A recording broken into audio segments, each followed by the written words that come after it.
welcome everybody to the Banyen Books podcast. My name is Ross McKeechee, and today I'm in conversation with Lorie Dechar, and I'm really excited to have her here. Thanks for joining us, Lorie. Oh, it's really nice to be here. It's great to be with you, Ross. And before we get into Lorie's formal introduction, I'll just make a few announcements. First off, though we have people joining us from all around the world online, the physical location of Banyen Books, which is at 4th and Dunbar in Vancouver in Kitsilano, is on the traditional unceded territory of the Coast Salish peoples, which includes the Musqueam, Squamish, and Tsleil-Waututh nations. So just want to make that acknowledgement and thank them for having us on their land. Also letting everybody know Banyen Books is open for business every day of the week.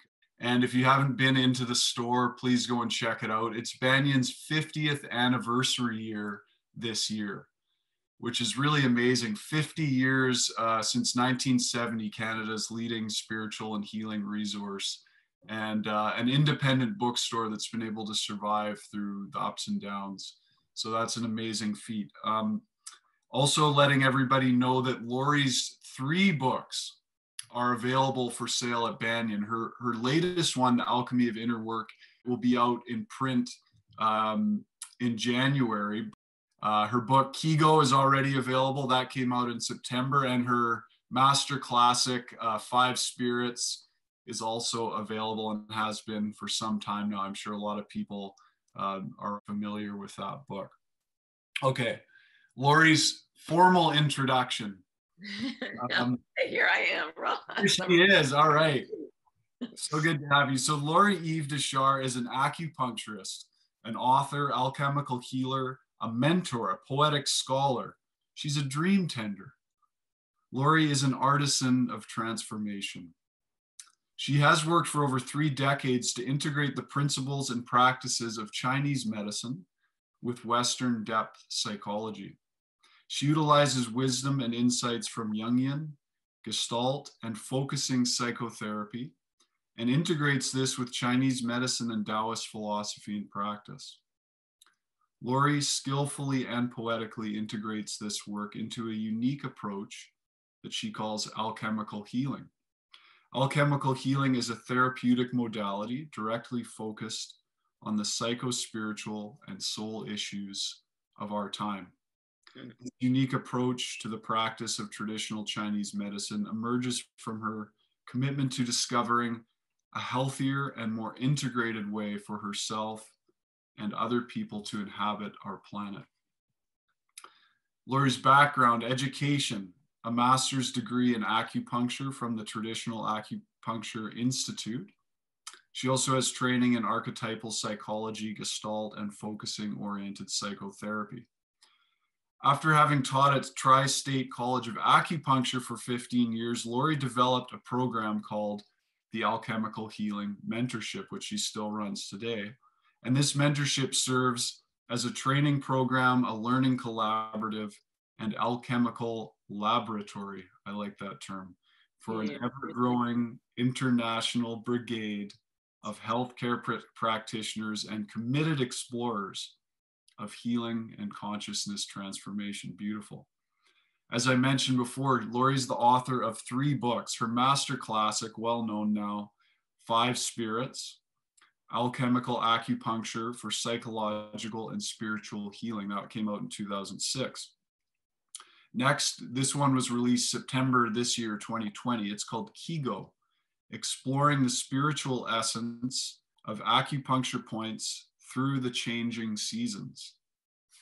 And her next book, coming out in January, that's the one that you can pre-order for a 15% discount, is called The Alchemy of Inner Work, a guide for turning illness and suffering into true health and well-being. It's a beautiful book. That book was written in collaboration with her husband, Benjamin Fox. Lorie and Benjamin also co-founded a healing and learning collaborative in 2012. That's called A New Possibility. You can check out their website, anewpossibility.com.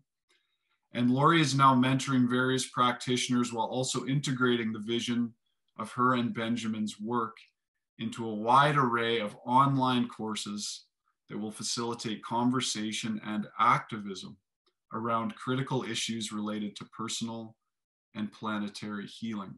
I got a chance to chat briefly with Lorie on Friday leading up to this. That was really sweet. And it was really clear to me where her passion lies. That's in driving outer change in the world through focusing on inner work, personal inner work, which she calls alchemical healing. So everybody, please join me in welcoming Lorie Dechar. Lorie, thank you again for being here. Wow, Ross, thank you so much.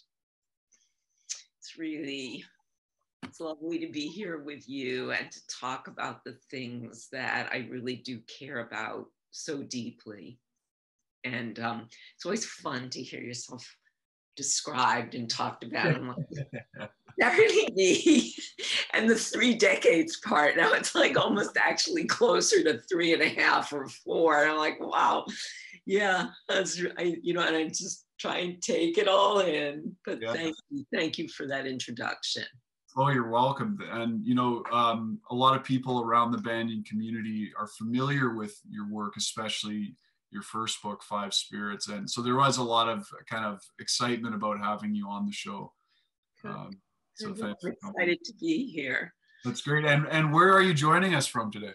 I'm actually in a little town called Nyack, which is about 40 minutes north of Manhattan on the Hudson River.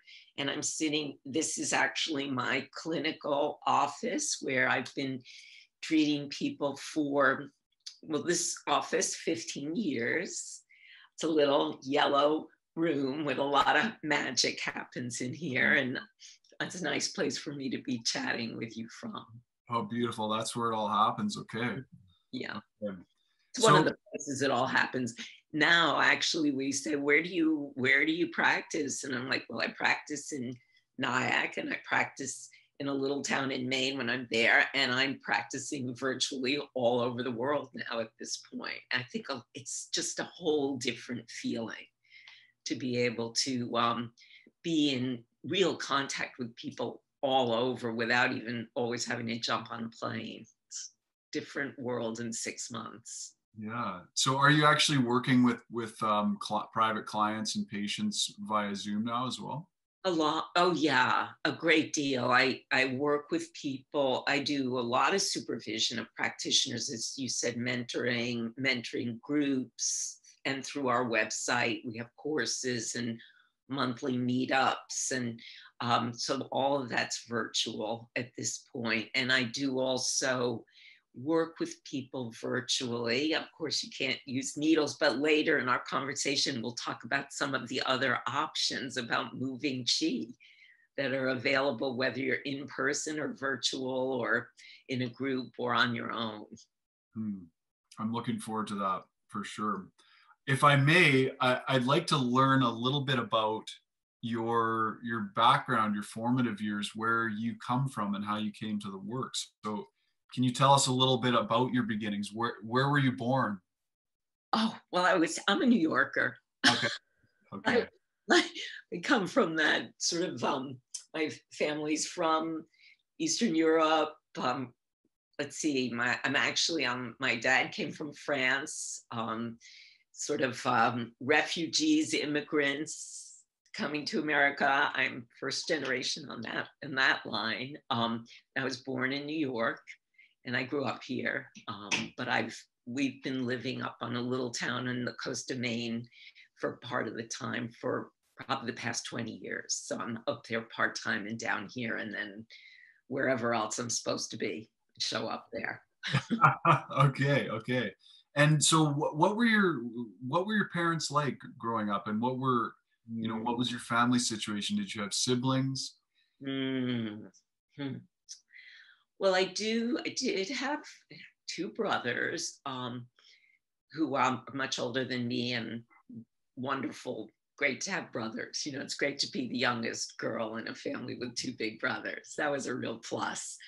But I think the big influence for me, actually, you asked that question, was that my family, my father and my uncle were these sort of renegade artists, mystics, a kind of a tradition of intellectual European Jews, I would say, that had a big influence on how I saw the world. And I'm really grateful for it. Art and mysticism.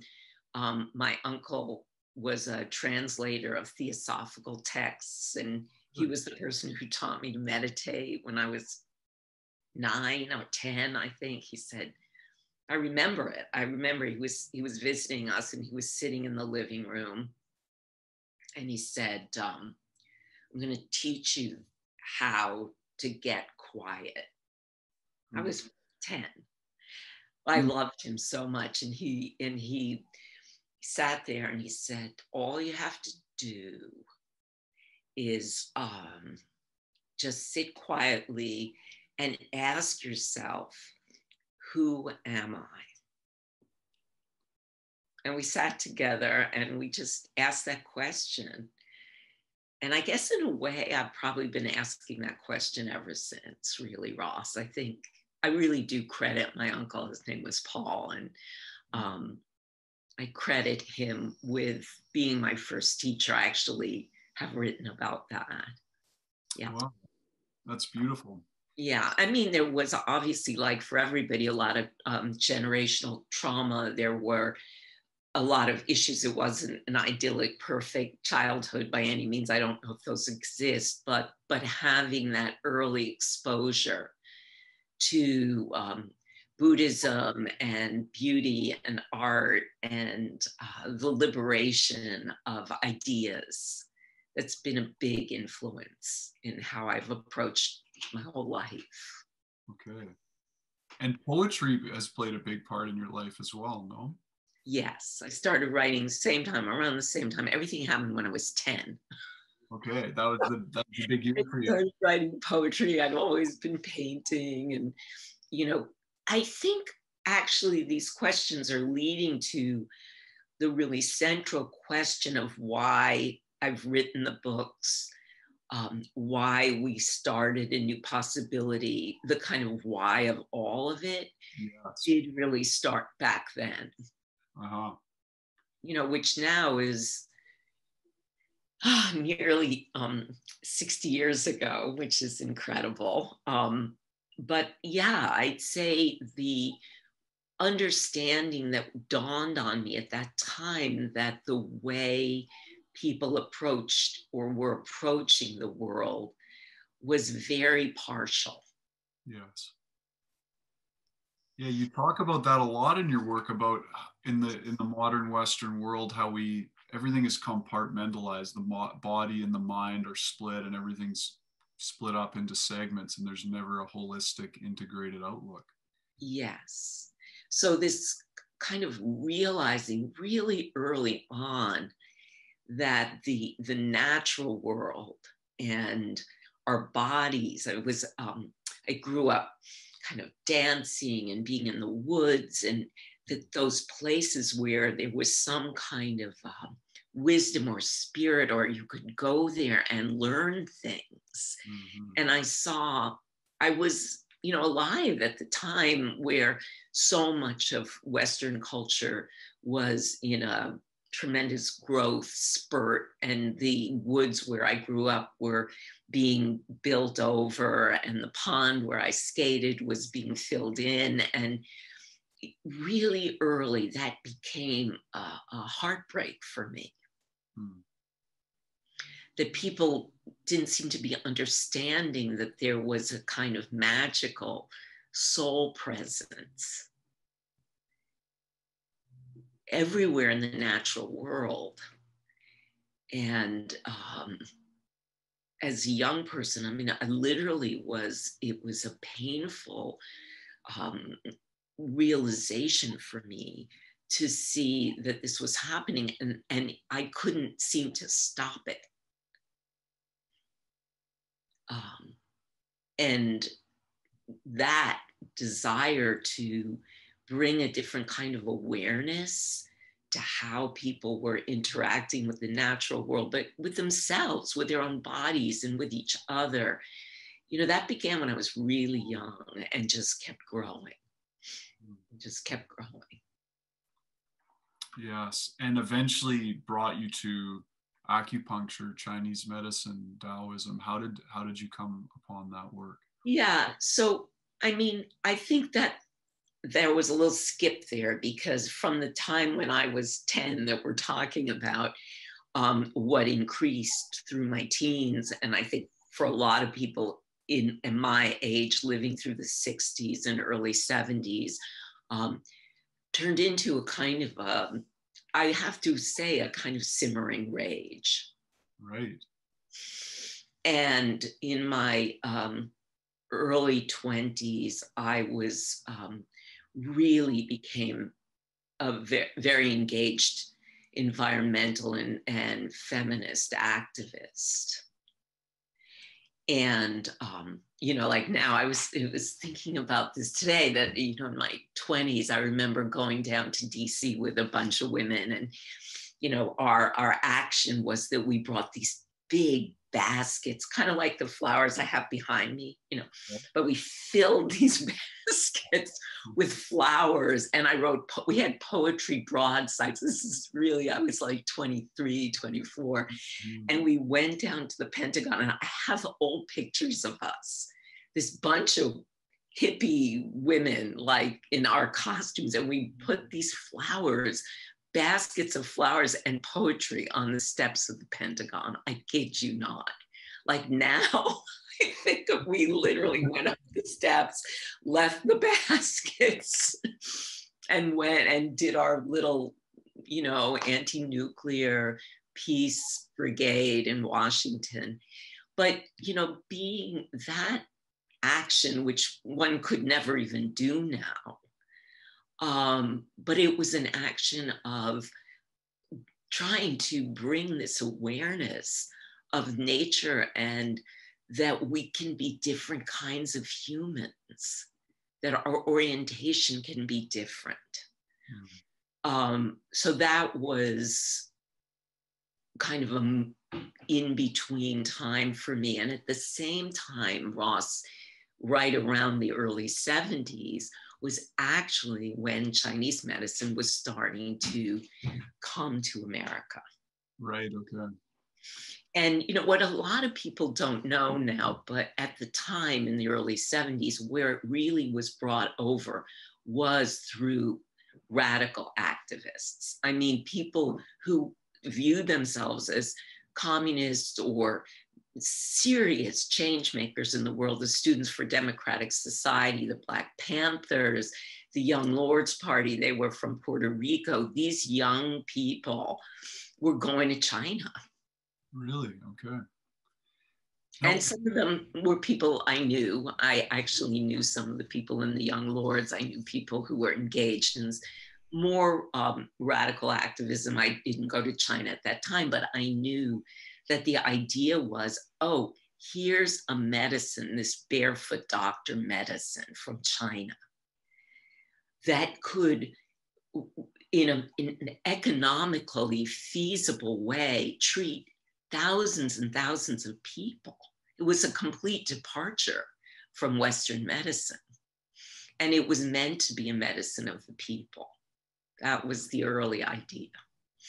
So when they started, the Lincoln Detox Center in Harlem in the early 70s, and there's a guy, Dr. Matula Shakur, who's currently incarcerated. He was an MD who started that detox center. So Chinese medicine was a radical new possibility at the time. And the detox center up in the South Bronx was treating hundreds and hundreds of addicts successfully. And that was the beginning of Chinese medicine in America. Wow, I did not know that. That's amazing. Most people don't know that. So one of the things that I recall from, I'm sure you mentioned it in both Kigo and Five Spirits, is the history of Chinese medicine, what is now known as TCM, traditional Chinese medicine, and the evolution of that in China, which through Mao's regime, the communist regime, and how that was distilled into a particular package, and that was what ended up coming to North America. Exactly. So what is the distinction between TCM and the ancient traditional Chinese medicine? Right. So this is where it gets kind of interesting and tricky, because of course this first wave in the 70s of these radicals going to China and getting taught a kind of communist brand of the medicine, which was already a recycled brand. First, Mao had called Chinese medicine and acupuncture a dung heap of ignorance. That was Mao's first take on it. And they banned it. I mean, the really great doctors who were still alive in the early days of Mao Zedong were imprisoned, even sent to work camps. So we lost so much there. But then he realized, in the 60s, wait a minute, there's more here. This is actually a powerful medicine that could be readily available. And they developed the Barefoot doctor system, which is the basis of a lot of what got brought here. It was a very, they sort of took out all the spirit and the soul components. And certainly in communist China, people weren't supposed to have any psychological issues. Or as long as you were working, you were okay, So this is the medicine that originally got brought here. And while it was radical and powerful, it was kind of like you got this truncated limb of an ancient, tremendously powerful ancient tree. My excitement at the time about the medicine grew out of that radical activism idea, but I soon began, when I actually got treated myself later in the late 70s, I began to understand that there was a whole lot more to the medicine. Yeah, so that was, the whole turning point in there. I know I'm rambling a bit with this. Oh, no, not at all, not at all. Good. So when I first got treated in 78, that was kind of the later part of that time of my rage period, my radical rage period. Mm-hmm. And the first treatment I ever had was with Carol Ziegler. She'd been studied in England, and I'm eternally grateful to her. She was my first practitioner. And she had studied with J.R. Worsley, he had been looking at the more psychological aspects of the medicine, as opposed to this idea of a more economic, radical, barefoot doctor, treat cold, treat the basics. J.R. Worsley was like, wait a minute, there's a whole psychospiritual component here. So European 5-element was a whole other stream that came in at that time. So where we were was my first acupuncture needle. Right.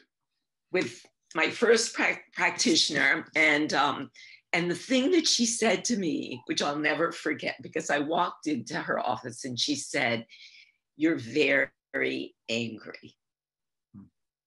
And I was like, I don't know, I don't feel so angry. And then I started to realize that for the past 10 years, I'd kind of been banging my head against a wall in trying to create change on the outside. And that really was a turning point for me. The first point that that I ever had needled was on the liver meridian. And it was a point, it's called supreme rushing. So looking at the spirit of that point, which is what I do now, supreme rushing is a point that opens up, it liberates stuck chi. Mm-hmm. And, I realized the headaches that I've been having, the stress that I've been having, the feelings of frustration that I've been having, while I still believed in everything that I previously believed in, that we need to make change, that we need to shift consciousness, that we need to come into an awareness of the earth as a sacred domain, but I wasn't going to get there by fighting so hard. Okay. This is a wonderful thing. And I know this is really the foundation of a lot of your work is how do we integrate and marry these two seeming opposites of outward change and inner work, and how do they uplift each other? Exactly, Ross. And I mean, even just hearing you say that, I have a lot of emotion about that. I have a lot of passion about that. I mean, it's kept me going. And, it was really hard to get my first book published. And it's really, there's a lot of resistance to this idea in the world. It's like people want to know, well, how do you fix it fast? Or, how do I feel better in a second? And, what I think has become clear to me is that change takes time, and it takes effort, and it takes real commitment to what I finally realized is inner work. And that's not easy stuff. Yeah. And it seems like such a big tripping point for people that are more focused on activism than inner work, or people that are focused too much on inner work and not enough on taking action. Exactly. Either I'm active, but I may be creating more ripples of disharmony through the way I'm approaching it because I haven't done enough inner work, or I'm too complacent because I'm so, I'm in the Tao, or I'm so inward focused. I'm just meditating all the time, but I'm not really doing anything to help. And what you just said there is a kind of basic principle of Chinese medicine, which is that there needs to be a flow of qi between what we would say the outer, or using the Taoist terms, outer alchemy, Wei Dan, and inner alchemy, Neidan. Wow. And they need to be in flow, because if they're not, you're going to get stagnation. And also, as you said, our actions, if they're not rooted in an inner cultivation, most likely are going to create more cycles of suffering. And all the wisdom traditions really tell us that. Right. Yeah. So that was the turning point for me. And I was I was about 30 at the time. And soon after that, I heard that there was a program starting, because I didn't know where I could learn this medicine, but I knew I needed to. The poetry of Chinese medicine, the elegance of the medicine, and this sense that I had that there was something in this medicine that could really change people's attitudes towards their own bodies, and the word I like to use is bringing the soul back into our individual lives and the world. Yeah. When did you first come to writing? Like, was Five Spirits the first big writing project you ever took on, or did you have? You told me you wrote poetry since you were young, but how long did it take from conception of Five Spirits to when it actually was published, released? That was a long, long haul. I was probably in practice about 10 years. And what I found was that I had all these really great patients who wanted to go deep, and they wanted to work on their psyches, and they wanted to work on, how could their lives be different? And I was referring them to all my psychotherapist friends. And I was like, oh, all these really juicy, great patients, she would start to move, and they'd be getting into great stuff, and I'd have to refer them. So that was, about 10 years in. That was what got me started to look at, well, is there a psychology to Chinese medicine? Or, how can I begin to work more deeply with making the change, not just on the qi level, but on the actual level of a person's life? You know, when you feel the chi move with a needle, it's an amazing feeling. Or with a yoga, you do yoga, you do kundalini work. I mean, you do tantra, you know what it's like. Mm-hmm. And the first time you feel that movement on the subtle body level, you're never the same after that. No, no. I mean, and that's in a sense what happened with that first point, supreme rushing for me. It was like I was lying there and it was like the whole world opened up. You know, I could breathe differently. I looked out the window and I saw the colors differently. That's the power of these traditions. But then how do we take that movement, that moment, and translate it into real change in my life? Yes. On a daily basis. Yes. Which I think brings us to the Alchemy of Inner Work, which is your latest book. I mean, Kigo and Alchemy, you must have been working on them simultaneously, or did you finish one and then the other? Because Kigo just came out in September. Right. That was a whole crazy thing. But I'd been working on the Alchemy of Inner Work. Really, I probably started working on that soon after Five Spirits came out. Okay. And again, Five Spirits was a 10-year project. Yeah. Really developed to find the psychology at the heart of Chinese medicine and to uncover Wuxen, these five spirits that, again, when we talk about what was left out of translation, you know, lost in translation is a great way to talk about what happened with Chinese medicine. Right. The Maoist version that came over to the US. Yeah. Okay. And the texts that had never been translated and the great doctors and sages who we never heard from because they were lost in the Great Cultural Revolution.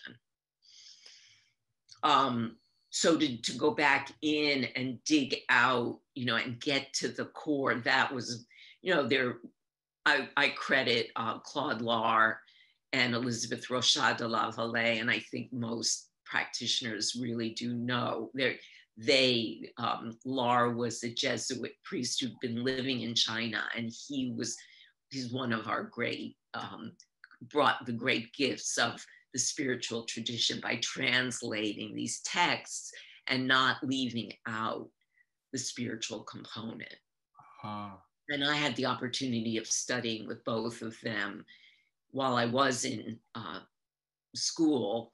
Really? You studied with them directly? Yes, I was really blessed to have that direct connection with them at that time, at a really formative time.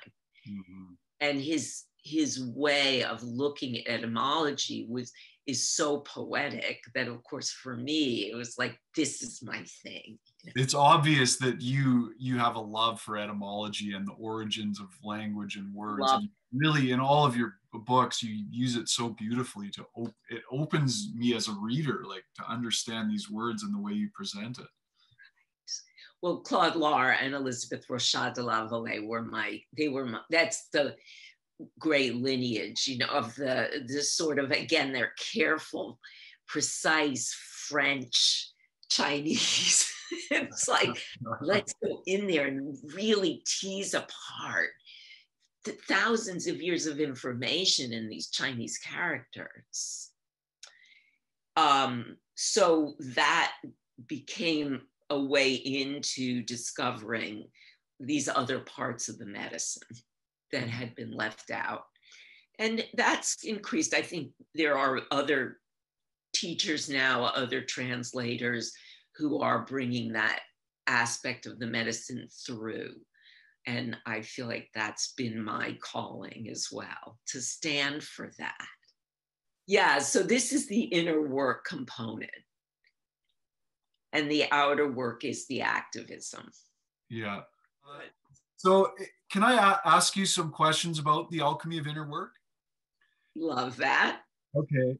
If I can. So this is Lorie's latest book, and it's already out in audiobook and ebook, right? And it's also out on Audible. But the hard copy, which I'll encourage everyone to pre-order for 15% discount from Banyen.com, comes out January 2021. And it's co-authored with your husband, Benjamin Fox. Yes, Benjamin wrote this book together. Yeah.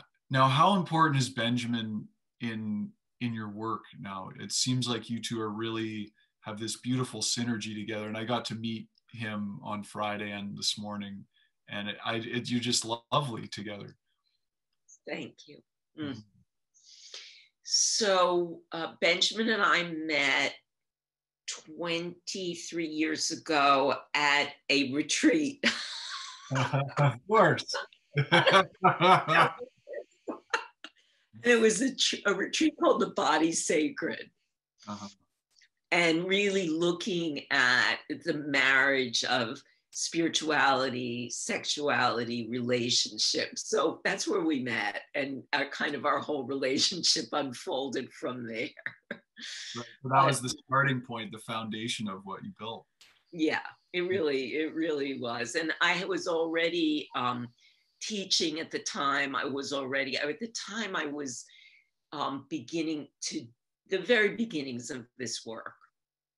And we were in and out of each other's lives very intimately, less intimately for a few years there. And then, about 18 years ago, we taught with Dr. Rudy Ballantyne at the Esalen Institute. And that's really where a lot of this work was coming to life. And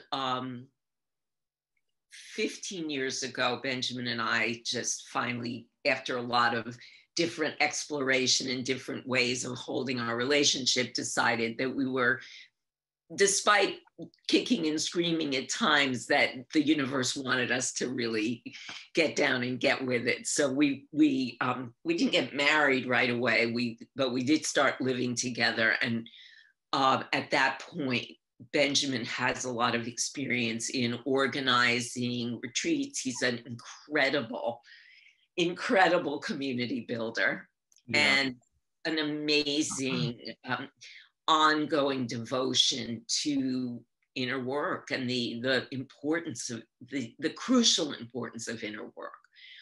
So I've been teaching little classes, 4 or 5 people studying with me, looking at 5 spirits, looking at how to bring psychological, somatic psychology into the acupuncture treatment room.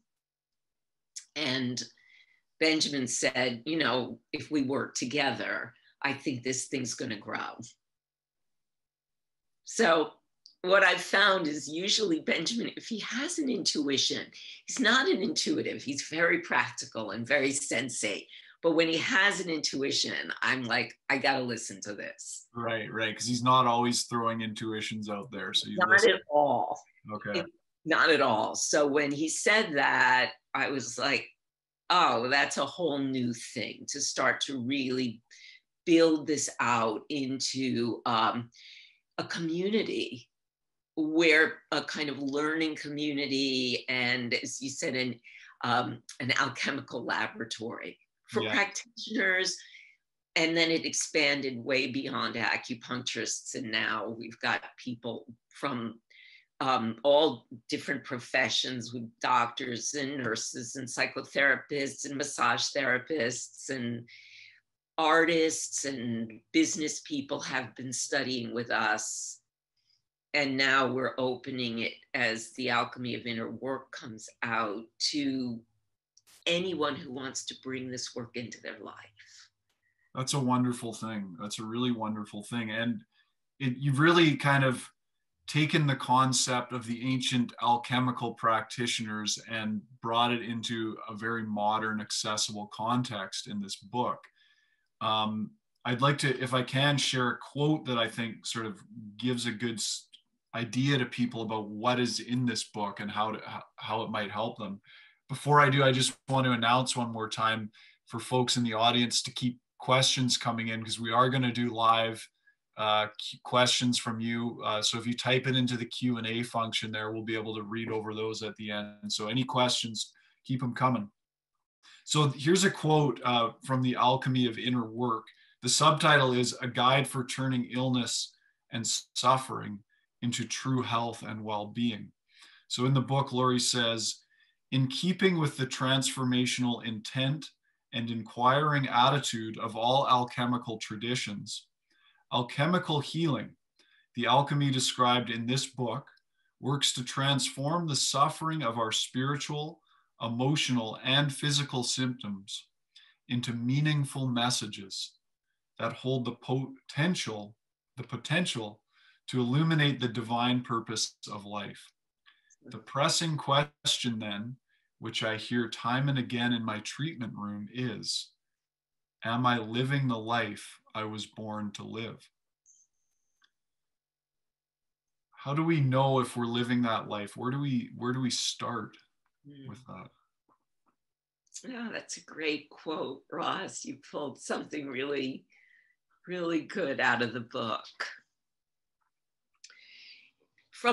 So we're looking at what my understanding of Taoism, from now decades of reading and studying and meditation, and what were these great doctors, these artist, intellectual healers of ancient times, what were they trying to get at with this medicine?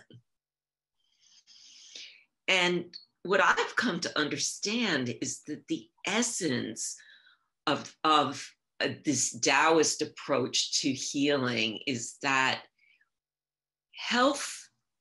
what health really means, and even if we break down the word health itself, wholeness, the root, holy, the root idea of health means I'm living into my own wholeness. Doesn't mean that I have, that I might be the skinniest or the fastest or the richest or the whateverist. It just means very popular belief these days. Yeah, right. Or, the least depressed or whatever. Health from this perspective means that I'm living the seed of my own self. I'm living its blossoming. I'm living its flourishing to the best that I possibly can, given the conditions. So I look a lot, for me, this idea of the acorn has within it, we use the word entelechy, the end point of this beautiful, gigantic oak tree is already in the acorn. Yes.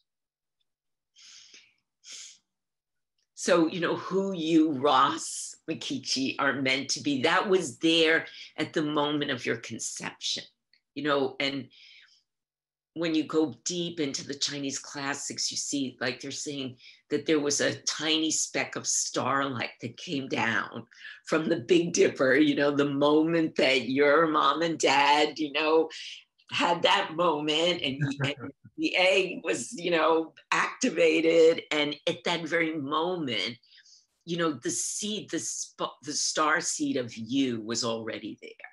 Yes. And this is called Shen, is it not? Yes, this is called Shen. And this is all there in the classics. It's there in the characters. It's there. I feel like they left us. When I was writing Five Spirits, I felt like it was like I was following a trail of clues and hints and little bits and pieces that were left by these great sages. Inviting us to open to our own seeing so that we could actually see again.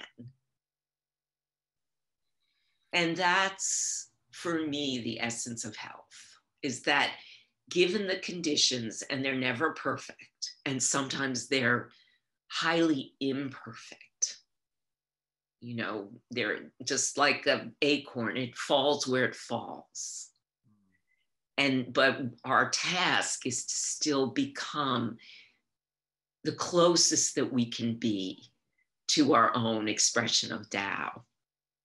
And as healers and as collaborators in alchemy, that's what we do for each other, is we support that in ourselves and each other.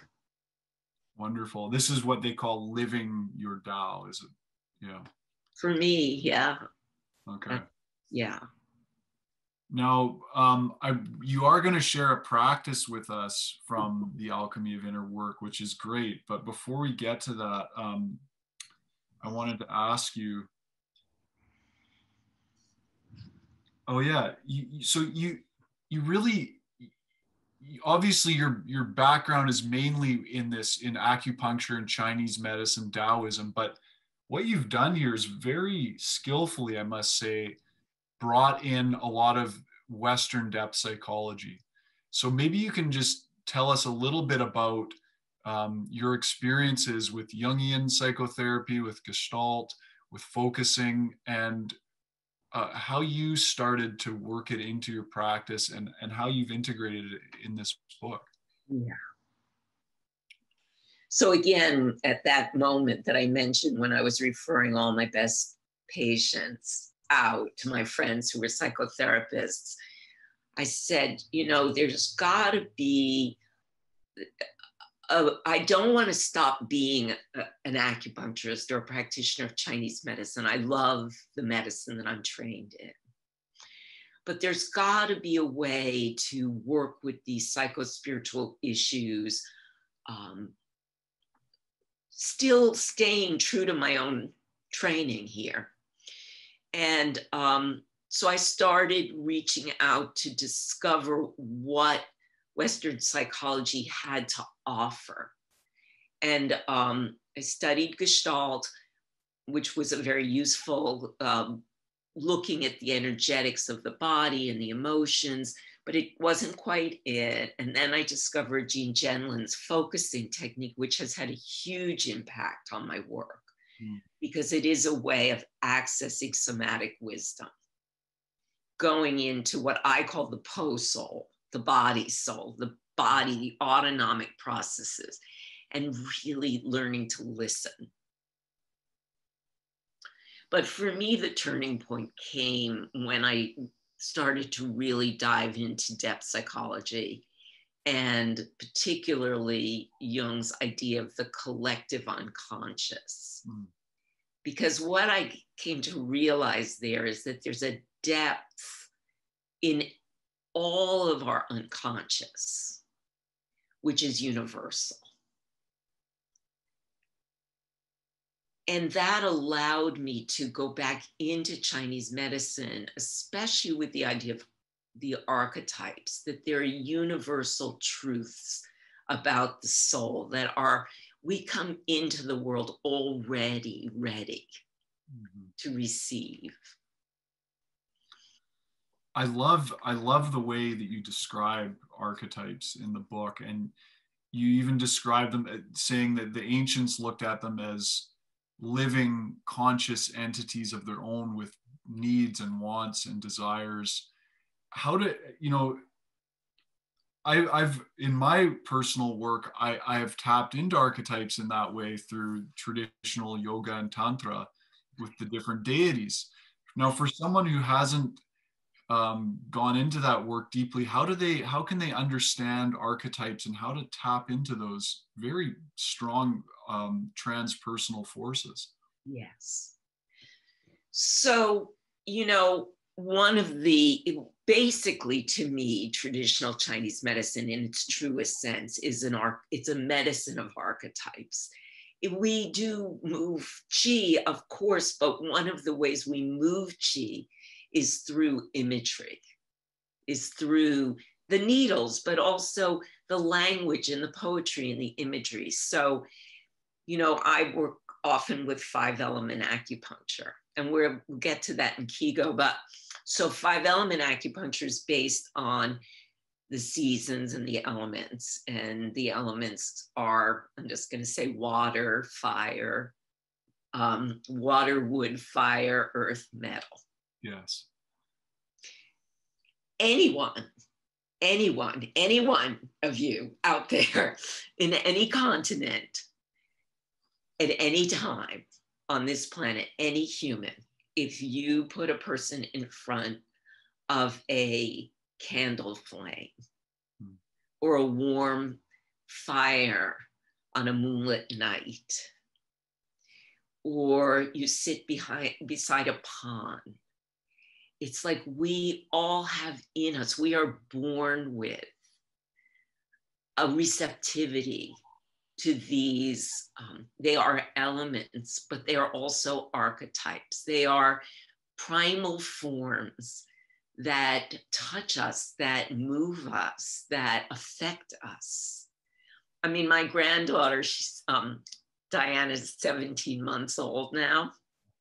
And so she and I go outside when I'm with her. And the other day I was outside with her, we were outside walking, and all of a sudden she looked at me and she pointed up.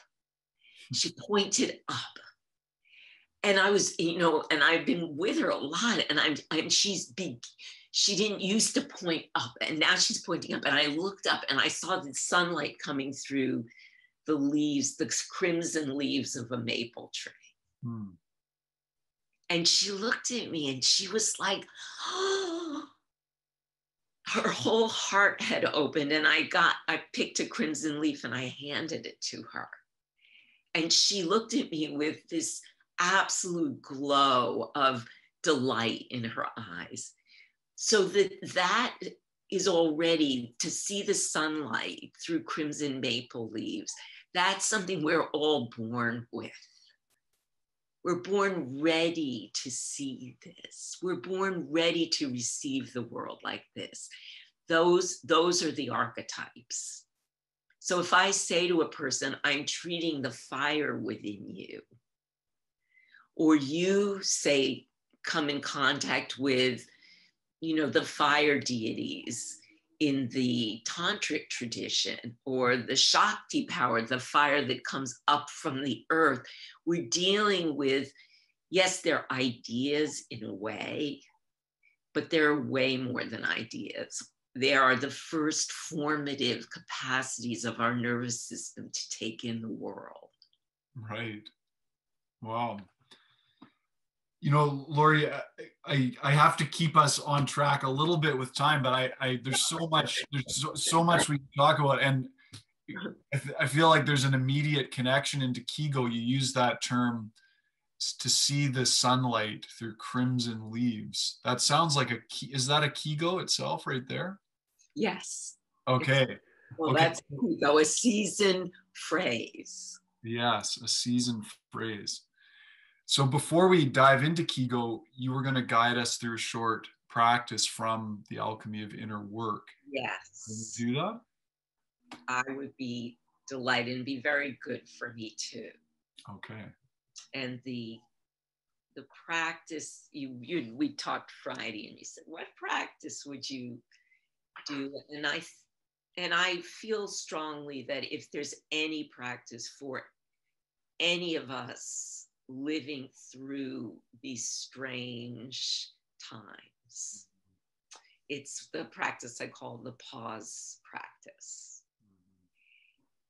So the pause is basic to all traditions, and it's so simple, and it's simply what it says. It's that we bring our conscious intention to interrupt our autonomic reactivity.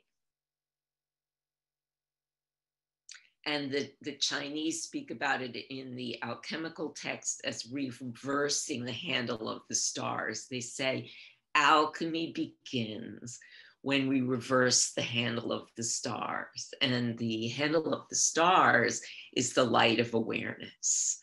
The starlight, can't really see it in my eyes on Zoom so much, but we all know that light in the eyes of my granddaughter, of each other. I can feel that Shen from you, Ross. We can feel it on Zoom. But awareness, that light of awareness, its tendency, its natural tendency is to go out, to be interested in what's happening out there, who's doing what, what's happening on TV, what's happening down the street. And the Taoists and all the wise wisdom teachers of ancient times and current times, we begin to shift that by simply intervening, by saying, okay, I'm going to take that awareness and reverse it. So the pause is that moment when I say, okay, I'm starting to go on hyperdrive. I'm going to push the send button on this email way before I should. And I'm feeling that compulsive reactivity, activity. So in those moments, I say, okay, let me reverse awareness and just stop for a moment and take 3 deep breaths.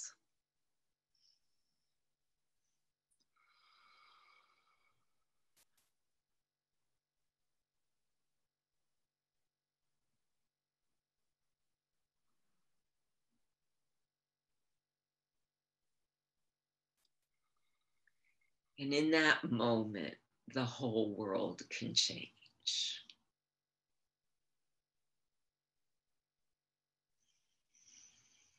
Noticing what happens with your breathing, with your chi.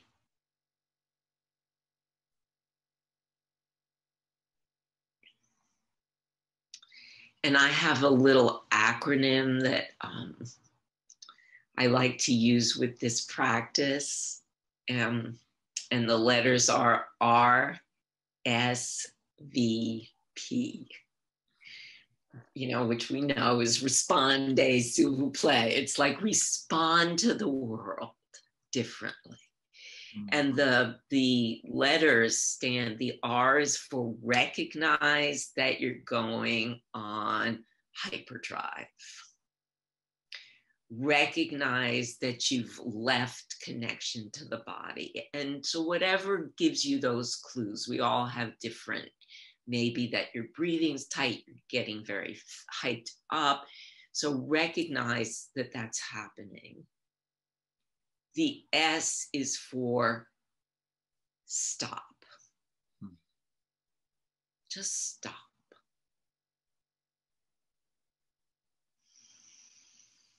The V, I kind of cheated a little because the V is for reverse. Reverse your awareness. Just notice, care about that inner world. Care about creating that space where spirit can enter in. And the P is come to presence.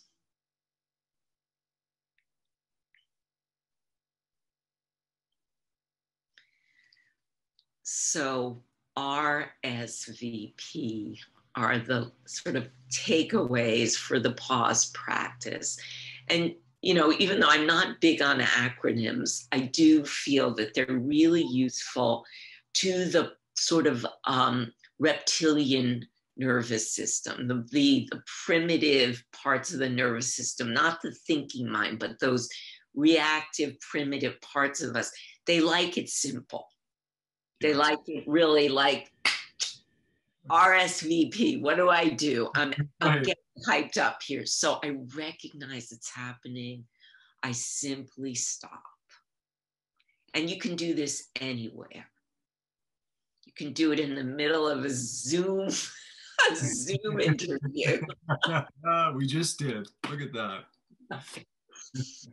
Reverse awareness and come present. Beautiful. Miracles happen in there. That's in the book and lots of others. And I tried to make them all really simple and doable, that we can, you know, that's what's in the alchemy of inner work. How do I do this real time in my life? Yes. It's very, very accessible for anybody. And they're all practices that I can see being done for a quick period of time. Or if you have more time, you can expand the practice and lengthen it. Thank you for that, Lorie. Thanks for making the space for it. Oh, of course. There's always got to be time for practice. Now, Kigo. And a reminder to everybody, we're not going to have as much time for audience Q&A today, but please send in your questions into the Q&A tab and we'll get to those shortly with Lorie.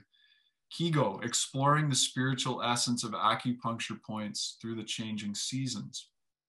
Now, before you share a point and some insights about that point from Kigo, can you tell our audience what is a Kigo?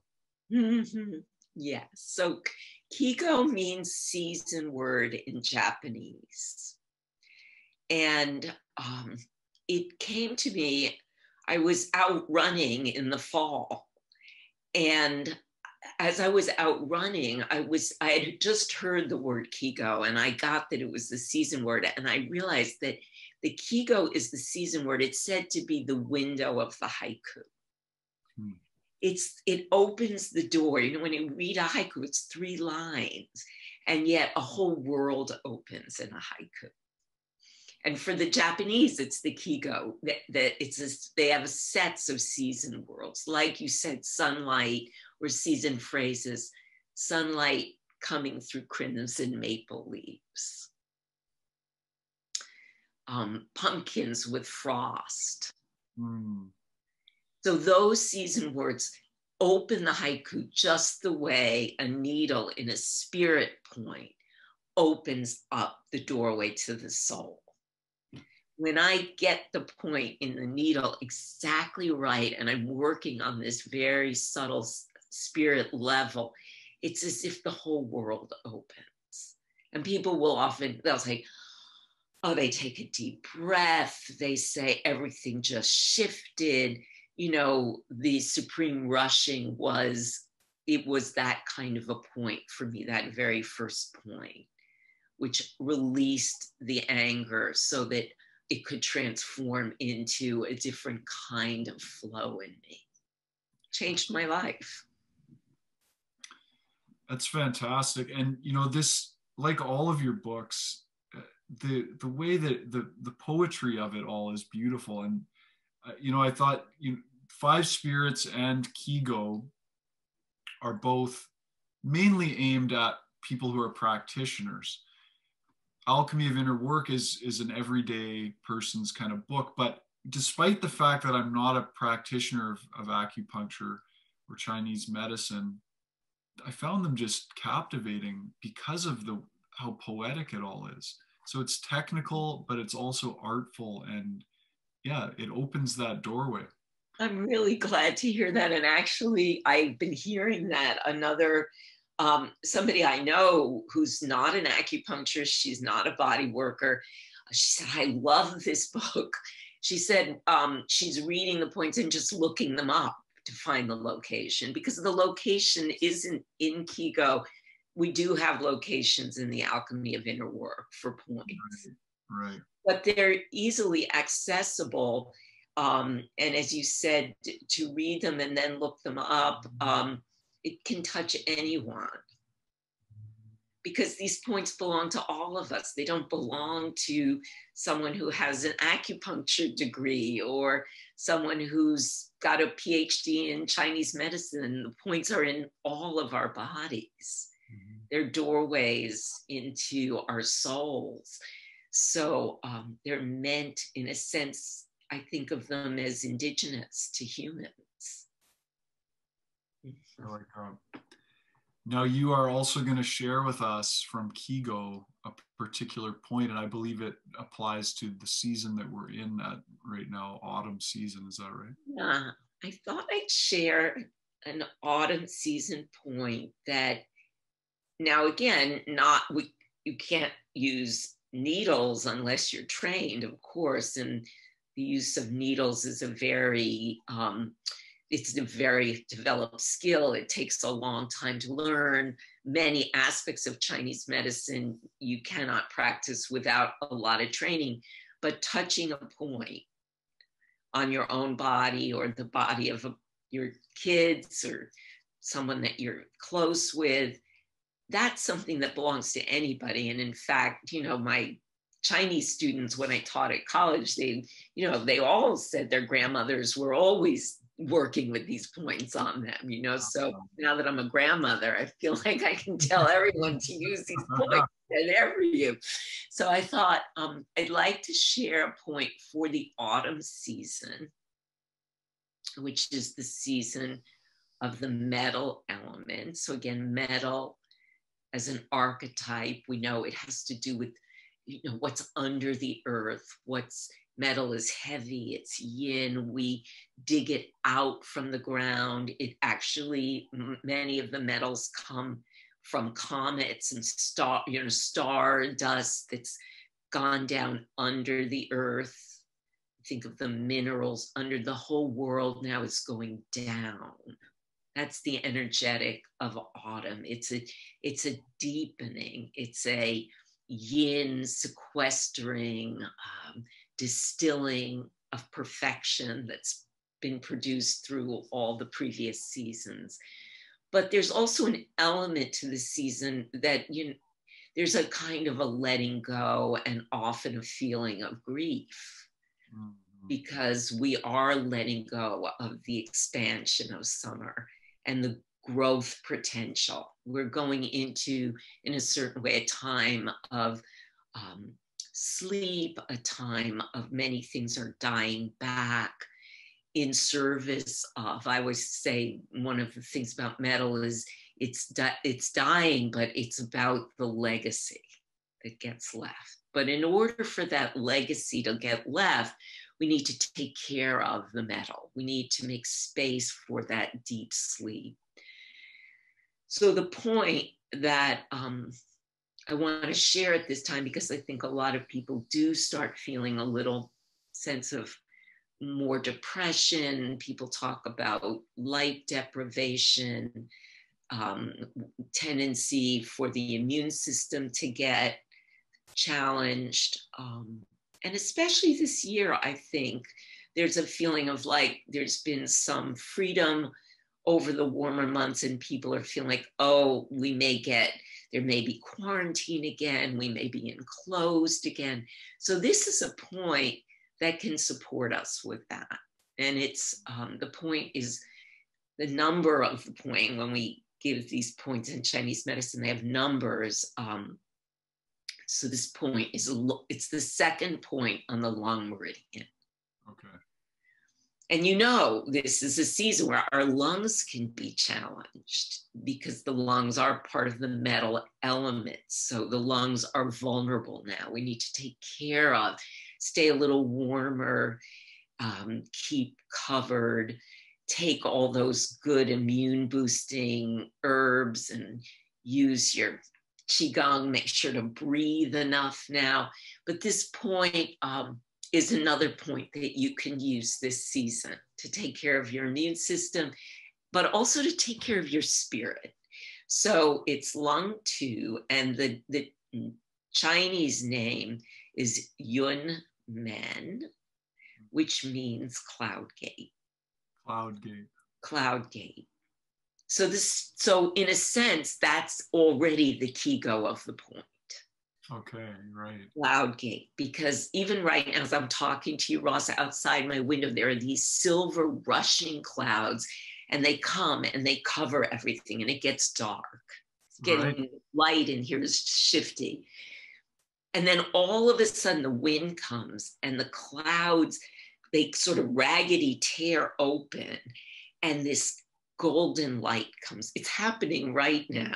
You might, I have the curtains drawn so you can't, but so that gate that we all know, you know, it's a cloudy gray day and you're feeling a little depressed, and then all of a sudden the wind comes in, that ragged opening, and here comes the sun. You can see it coming through the curtain right there. Yes. That's the cloud gate. Okay. And it's very important to this season because it opens us to this light and illumination that is implicit in the darkness as well, in the clouds and in the going down. There's also light down there, and there's illumination to this season as well as a kind of darkening. So the actually, for each of these points, I wrote a haiku, that was what came to me. I was like, I'm going to write a spirit point book, and I'm going to honor every point with a haiku. I love that. So for Cloud Gate, you and Men in Kigo, the haiku is parting now, the clouds reveal their luminous wings. Smoke-like ghosts spiral into light.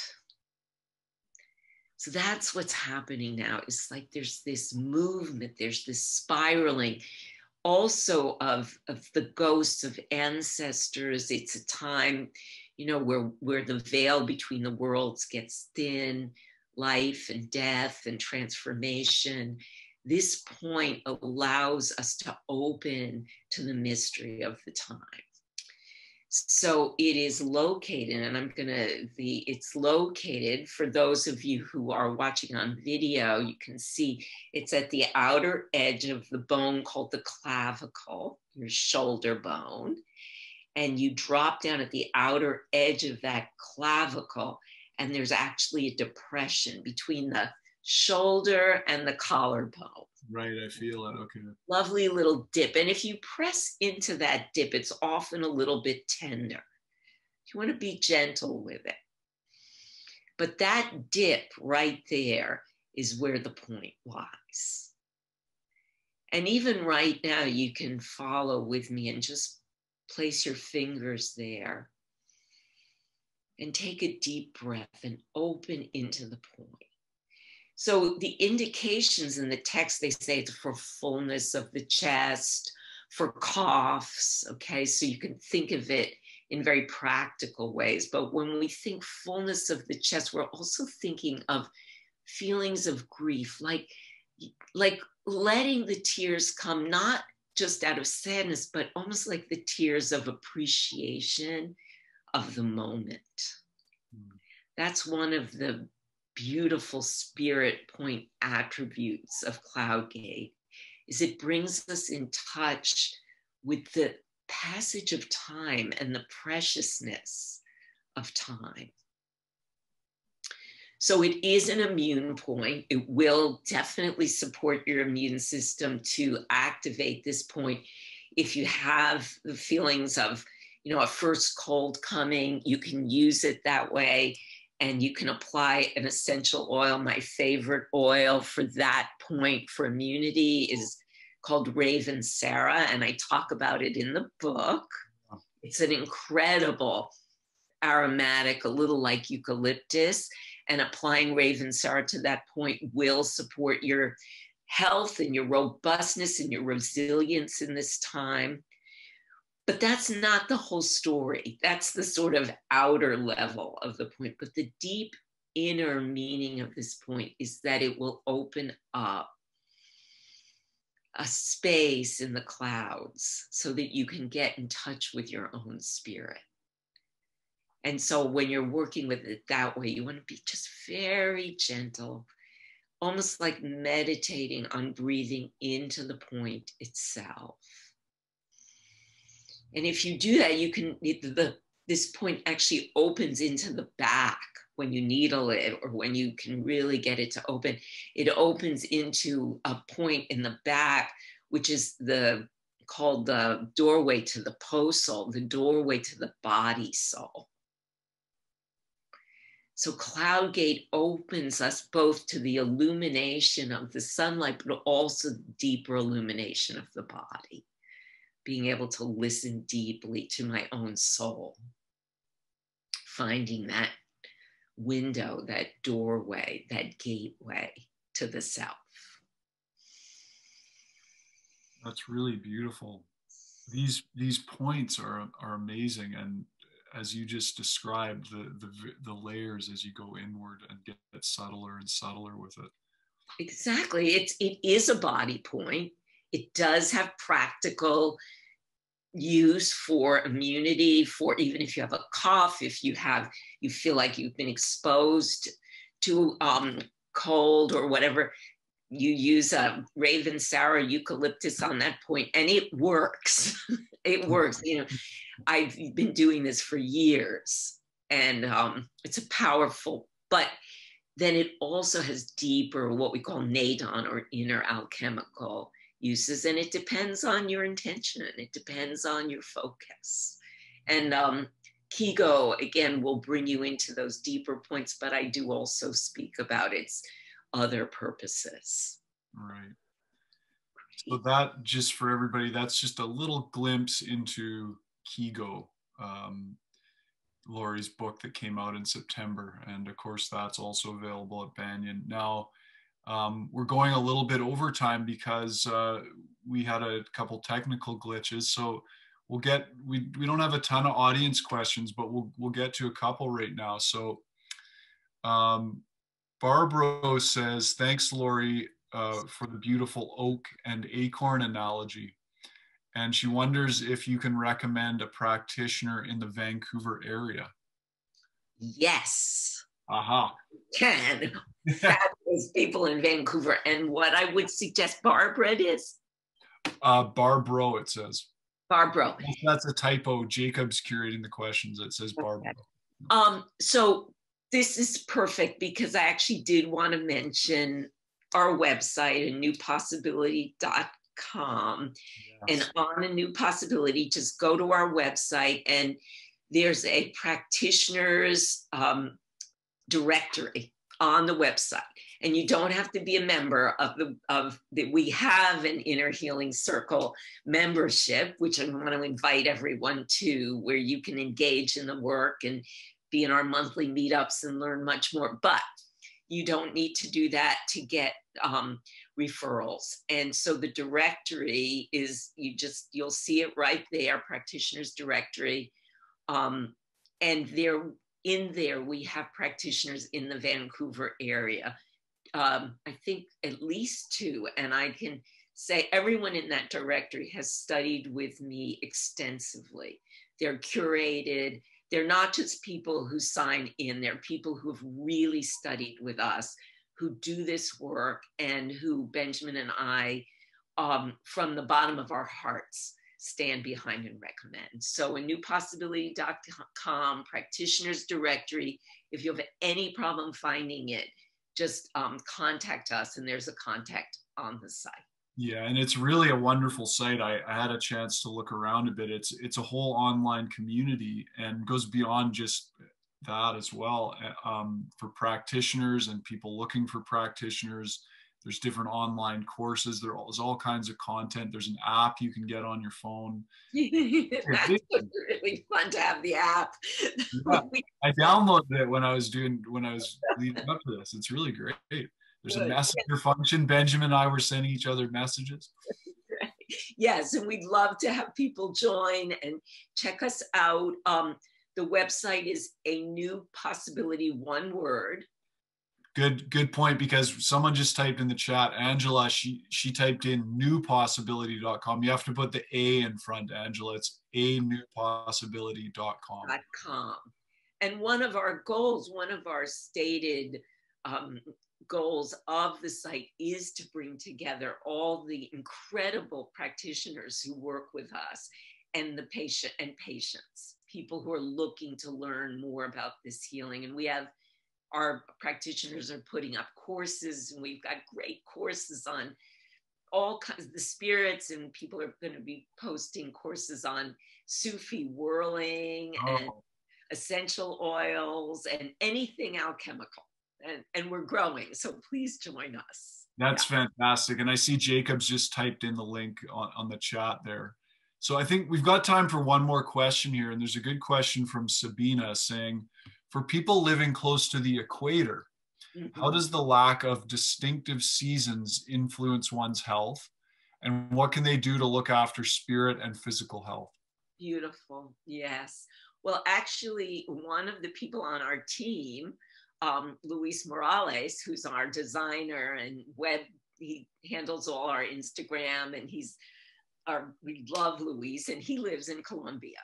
So basically very close to the equator. And we've been in real conversation with Luis about this very topic and people also that I work with in Southern California. And the truth is that the 5 elements describe the movement of chi through all of carbon-based life. The seasons are one aspect of that movement, but if you really begin to look at the elements, you'll see that the energetics of the elements are everywhere. You know, so we can look at them in these latitudes where we have seasons. Again, they work with them in Australia as well, only, you know, they're moving a little differently, but they're still there. And on the equator too, what you're looking at is the cycles of life. Mm-hmm. So if you're living close to the equator, you just begin to tune into how do those cycles, they may be microcycles, or they may be happening in a project that you're working with, water being the inception, wood being the sprouting, fire being the blossoming, earth being the nourishing, and metal being the letting go. It happens everywhere on the planet, everywhere. As I said, carbon-based life, I don't see it in silicon-based life yet on the computer, but I have a feeling if I look closely enough, I might discover the 5 elements there too. Yeah. So I did see some, I think Barbara said she didn't see a practitioner yet. Somebody, Janice said, I cannot find the practitioner listing on the website. So where was it again? They go to anewpossibility.com. Possibility.com. And, you know, I got the website right here. So I'm just going to do a menu. So go into community. Oh, you know what it is actually, Ross, I'm sorry. My bad. You do have to become an explorer. All right. Okay. Sorry about that. I'm really sorry. So there's only one, to access this network that we've actually developed, you do have to give us your email address and name. That's all you have to do. Yeah, so I did that too. I joined as an explorer, and it's really easy. So Janice, if you go to the website, click on the menu, and then go to community, and then you choose a plan. There's Explorer, which is the free version, or if you want to get more in depth, you can get one of the other memberships that you pay for.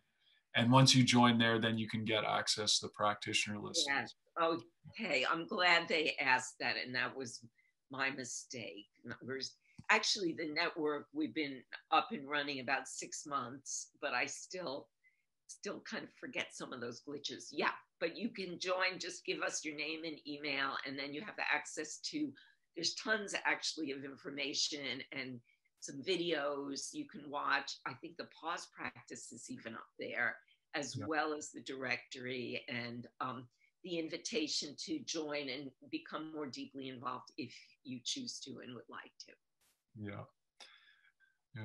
Lorie, final question. What are you focusing on now? What's next for you? Do you have plans for another book, or what's in the works? What's next for us is there is another book. It's you know, these books take me 10 years though. So. Right, okay. But it's percolating in the underworld, and it's really looking deeply at the body soul. So the much maligned yin aspect of spirit, which is, I speak about the pose soul in 5 spirits, and I've been doing already years of research into how the body soul, how our bodies became maligned, how our bodies have, rather than being seen as vehicles of the divine in the material world. So I'm working with that. And but much more presently, we are developing lots and lots of teaching. It's really exciting to be putting up these videos on the site that are both for practitioners, but also lots of visuals for non-professionals, for whatever you are and whatever you do out there, to be able to do alchemy, to do inner work. So we're working with that. We now have a videographer who's on our team, and it's been a lot of fun learning how to work with the camera. And we are also working to get our Alchemical Healing mentorship, which we've always taught in person on the West Coast and the East Coast, will be a virtual offering, probably 80% virtual. And the mentorship program is for practitioners, but also for people who want to do a very in-depth dive into healing. So stay tuned and join our mailing list, become an explorer or an inner healing circle member to stay apprised of what's doing there. Wonderful, wonderful. Yeah. And the website again for everybody is anewpossibility.com. You can learn more about Lorie and her husband Benjamin, all of the great work that they're doing. And Lorie Dechar, thank you so much again for joining us today. Everybody at Banyen Books, and thanks to our amazing Banyen community all over the world. Again, if you need any more info about us, banyen.com, BANYEN.com, and you can join us for events and the next podcast. Okay. All right. Well, thanks so much. It's been a real pleasure, really an honor and a pleasure. Thanks so much, Ross. It was great talking to you. Likewise, Lorie. All the best.